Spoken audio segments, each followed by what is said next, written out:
저희 외할아버지께서 부동산을 굉장히 오래 하셨어요. 한 48년 정도. 와, 48년. 네, 공인중개사라는 네. 시험이 있기 전부터 하셨던 분이라서 그전에 지회장을 한 3번 정도 연임하셔서 한 10년인가 12년 정도 그 부동산 금수저라고 막. 그쵸. 네. 엄청 다이아몬드 유저세요.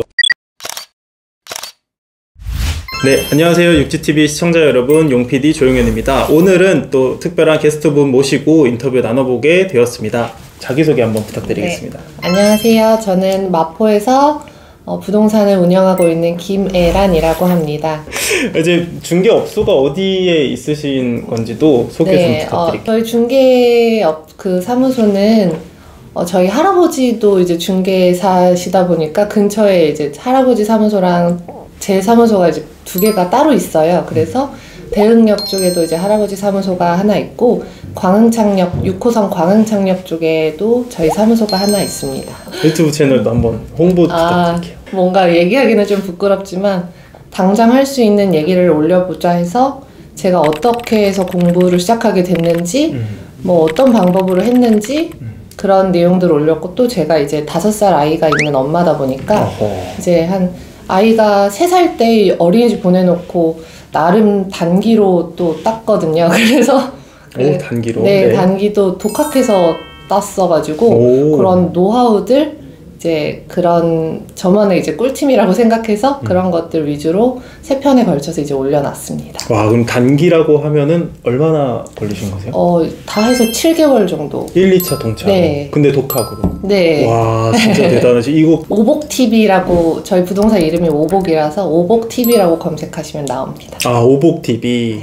오복TV 많이 좀 봐주시고 네. 구독도 한 번씩 해주시고. 오복TV라고 이름을 짓게 되신 이유가 어떻게 되나요? 저희 외할아버지께서 부동산을 굉장히 오래 하셨어요. 한 48년 정도. 와, 48년이요? 네, 그 부칙 중개사시거든요. 그쵸. 공인중개사라는 네. 시험이 있기 전부터 하셨던 분이라서 제가 첫 1년은 할아버지랑 같이 한 사무실에서 같이 일을 하다가 제가 이름만 조금 그 공인자가 들어가니까 그 조금 옆에다가 사무실을 다시 차려서 어차피 부동산을 홍보도 할 겸 해서 그냥 부르기도 또 쉽더라고요. 다들 저를 오복이라고 부르기도 해서. 네. 약간 별명처럼 되게 네, 있어요. 그래서 오보가 하는 사람들도 친구들도 있고 그래서 그냥 오복TV라고 이렇게 짓게 되었습니다. 얘기 나온 김에 할아버지에 대한 얘기 네. 한번 털고 가면 좋겠다 라는 생각이 드는데 많이 궁금해 하시더라고요. 네, 할아버지께서 특별하신 분이라고 하시던데. 네. 저희 할아버지는 이제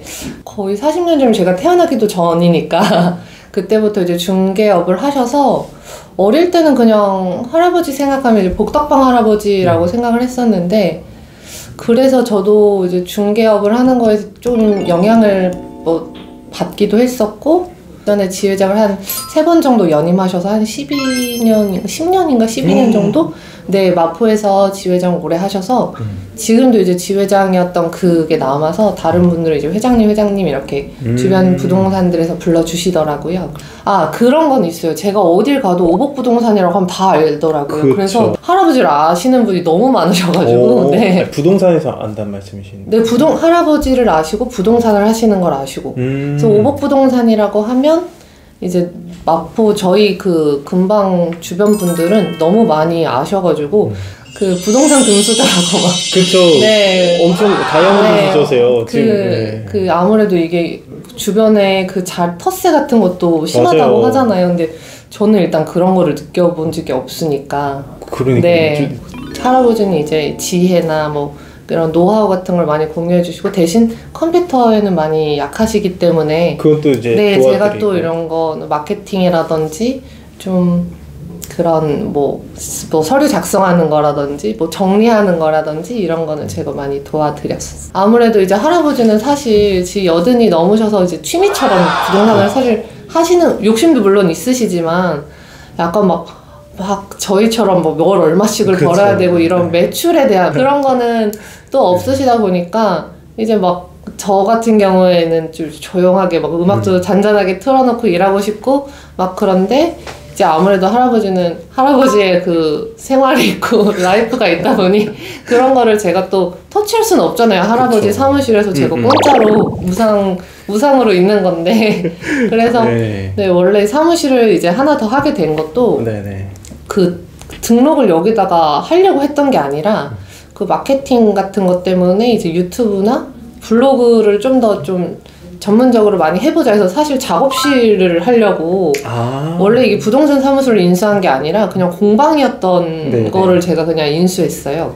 근데 그러다 보니까 이제 손님이 만날 때 왔다 갔다 하기 너무 시간적으로 좀 불편하더라고요. 제가 또 4시 반이면 퇴근을 해야 되는 이제 엄마이기 때문에 효율성에서 너무 떨어져가지고 어떡하지 하다가 조금 더 이제 정비를 해놓고 아예 그 주소까지 이제 사무소로 이전을 하게 됐어요. 그래서 어쨌든 걸어서 한 10분, 15분 거리기 때문에 왔다 갔다 하면서 다니고 있습니다. 중개업을 하시기 전에는 또 어떤 일 하셨는지 여쭤봐도 될까요? 네, 제가 이제 2가지 정도의 일을 했었는데요. 첫 번째는 이제 뭐 회사에서 해외 영업 쪽 일을 했었고 그리고 나서 해외 영업은 아무래도 해외 출장 같은 게 있다 보니까 결혼하고 나서 조금 불편한 것들이 조금 생기고 해서 제가 원래는 이제 전공이 수학이어서 또 수학 과외를 이제 회사와 별개로 주말이나 저녁에 이제 조금씩 겸업을 하고 있어서 회사에는 비밀이지만 네, 조금씩 그렇게 하고 있었기 때문에 이제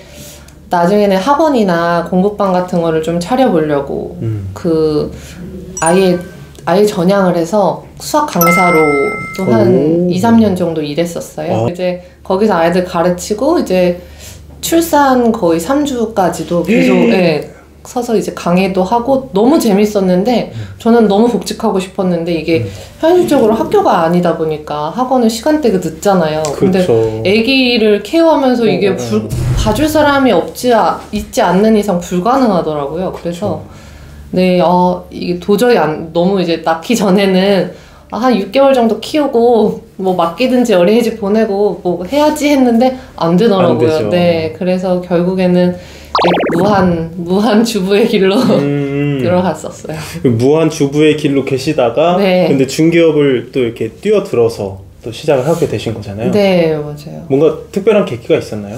일단은 막 큰 계기가 있었던 건 아니고 좀 사소한 계기긴 했는데 제 주변에도 보면 아기 키우면서 이제 그 부동산 공부 중개사 자격증 따시려고 하는 왜냐면 진입장벽이 좀 낮다 보니까 도전하시는 분들이 되게 많더라고요. 시도하시는 분들이. 근데 저도 이제 그냥 생각만 하고 있다가 제가 지금 현실적으로 할 수 있는 것들에서 생각하고 있다가 저희 이제 진짜 한번 해보자 해서 시작을 했는데 코로나가 터졌어요. 그래서 맞구나.